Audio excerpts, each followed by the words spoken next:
বৌদি, কেসে আপনি ভাঙা বাড়িতে কি করতেছেন? বাংলা বাড়িতে কি করতেছি এটাও কোন লাগবো কি রে আমি বুঝতেছি না ব্যাপারটা। হুম, আমার কেন্দারি খেত দেখবার আইছি, আমার আম গাছ দেখবার আইছি, এগুলা কি অবস্থা হয়েছে দেখছো?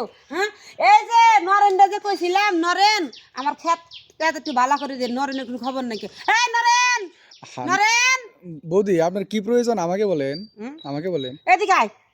এই যে এই যে তোরে নরেন। কইছিলাম গেন্ডারি খেত গুলো সুন্দর করে দেখতে, যে আম গাছটা একটু ছাটাইতে, তাই না? আর এই যে ছেলেটা থার্ড ক্লাস একটা ছেলে বারবার আমারে জিজ্ঞেস করতেছে আমি এখানে কি জন্য আসছি, বাংলা বাড়িতে কি করবার আইছি। আমি কি কোনো দিক দিয়ে আমি কি খারাপ? না, আমার বৌদি সব চাইতে ভালো। এই বাজি তাহলে না আপনি খারাপ না বাবু, বৌদি সেটা তো বলি না আপনি খারাপ, মানে জিজ্ঞাসা করলাম একা একা দাঁড়িয়ে আছেন।